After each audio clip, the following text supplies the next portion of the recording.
আসসালামু আলাইকুম। নবম ও দশম শ্রেণীর সুপ্রিয় শিক্ষার্থী বন্ধুরা, তোমাদের স্বাগত জানিয়ে আজকের ক্লাস শুরু করছি।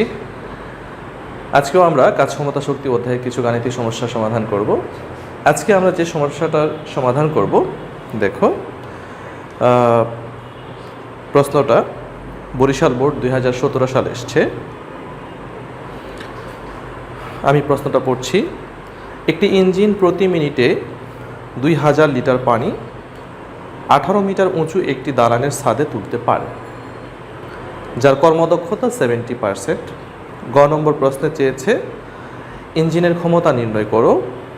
ঘ নম্বর প্রশ্নে চেয়েছে যদি ইঞ্জিনের কর্মদক্ষতা 60% হতো তাহলে সকল পানি একই উচ্চতায় তুলতে পূর্বের তুলনায় সময় কত গুণ বেশি লাগবে, গাণিতিকভাবে ব্যাখ্যা করো। তো প্রথমে আমরা ঘ নম্বর প্রশ্নের উত্তরটা দেখি। কি বলেছে যে ইঞ্জিনের ক্ষমতা নির্ণয় করো। দেখো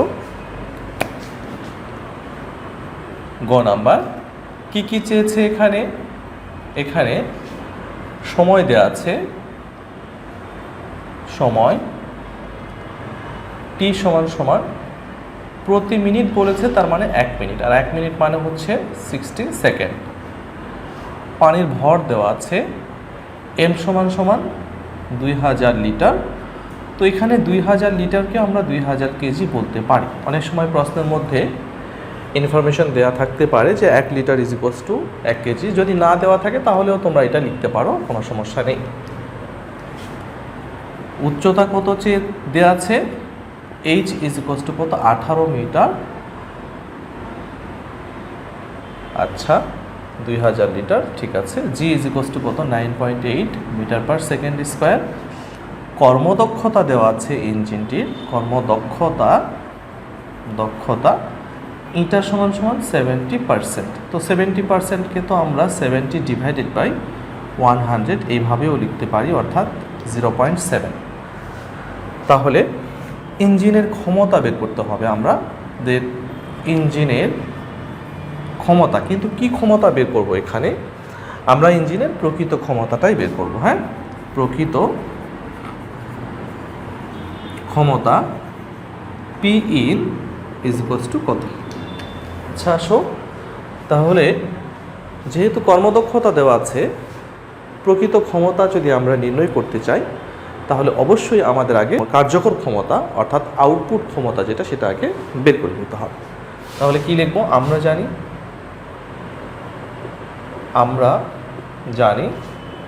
পি আউটই লিখলাম আমি, যেহেতু আমরা আউটপুট ক্ষমতা বের করছি, M G H divided by T. তাহলে এম এর মান হলো এখানে 2000, 9.8 ইন্টু এইচ এর মান 18, টি হলো কত, 60, 5880।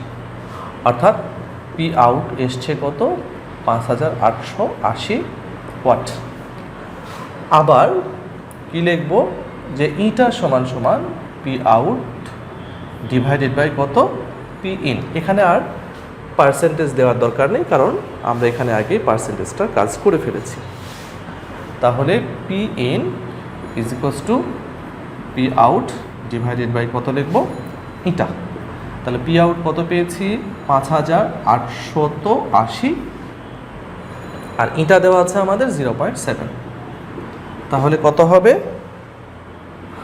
8400 এত। অতএব P in is equals to কত, 8400 ওয়াট। এটাই ছিল আমাদের গ নাম্বার প্রশ্নের উত্তর। এবার আমরা চলে যাব ঘ নাম্বারে। যে ঘ নম্বর প্রশ্নে কি চেয়েছে সেটা আমরা একটু দেখে নিই। বলেছে যদি ইঞ্জিনের কর্মদক্ষতা 60% হতো তাহলে সকল পানি একই উচ্চতায় তুলতে পূর্বের তুলনায় কত সময় বেশি লাগতো। তার মানে আমাদের এখানে সময় আগে বের করতে হবে, কিন্তু আগে ইঞ্জিনের কর্মদক্ষতা ছিল 70%, আর এখন ইঞ্জিনের কর্মদক্ষতা কত দেওয়া আছে, 60%। তাহলে এখন আমার প্রশ্ন হলো যে ইঞ্জিনের ক্ষমতা 8400, তার 70% হিসেবে আমরা কত পেয়েছিলাম, 5880। এখন যদি ইঞ্জিনের কর্মদক্ষতা 60% হয়, তাহলেও কি আমরা আউটপুট ক্ষমতা 5880 পাবো? অবশ্যই না। যেহেতু কর্মদক্ষতা কমে যাচ্ছে, 70% থেকে 60% হয়েছে, সুতরাং আমাদের আউটপুট ক্ষমতাটাও কমে যাবে। তাহলে ওই আউটপুট ক্ষমতা কত হবে 60% হিসেবে, সেটা আমাদের আগে বের করে নিতে হবে। তো চলো আগে শুরু করি। ঘ নাম্বার কি কি দেওয়া আছে আগে লিখে নিই। এখানে কর্মদক্ষতা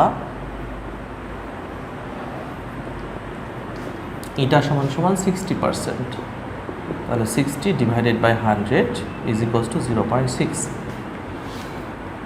প্রদত্ত ক্ষমতা বা প্রকৃত ক্ষমতা দেওয়া আছে, এটা কোথা থেকে পেয়েছি আমরা? 8400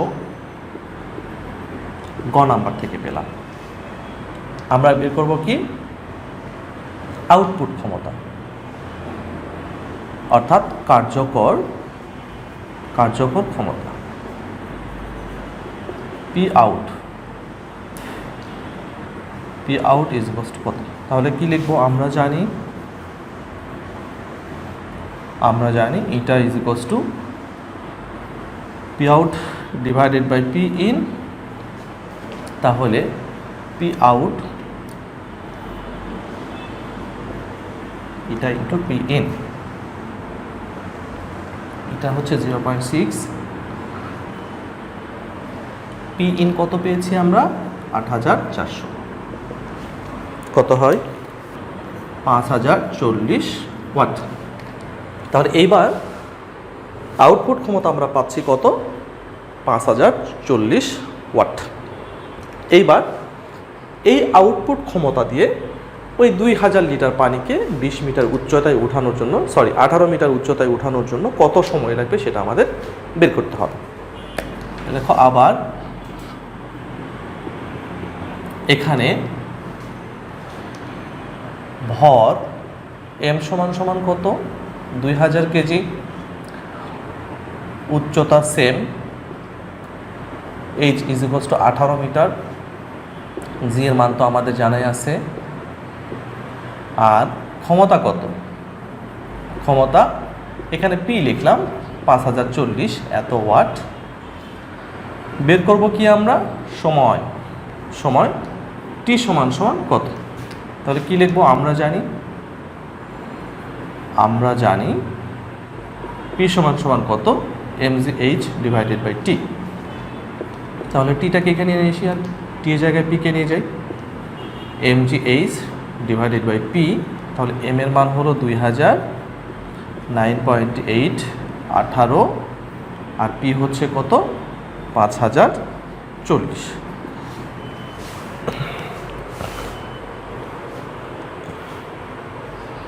তাহলে কত হয়? 2000 ইন্টু 9.8 ইন্টু 18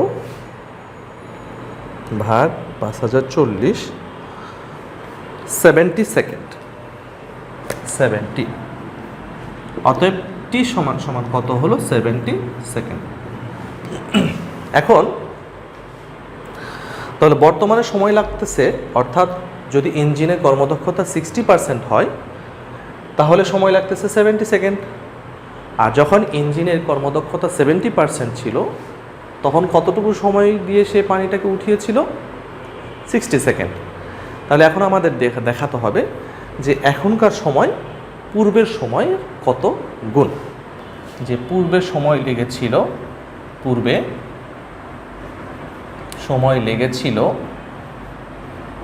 লেগেছিল টি প্রাইম কত? 60 সেকেন্ড।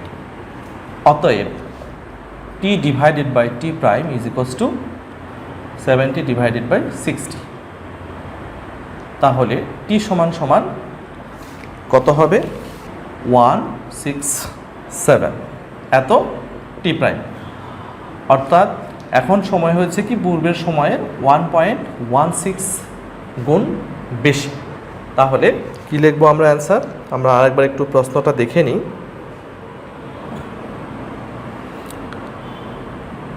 কত গুণ বেশি লাগবে? তাহলে কি লিখব?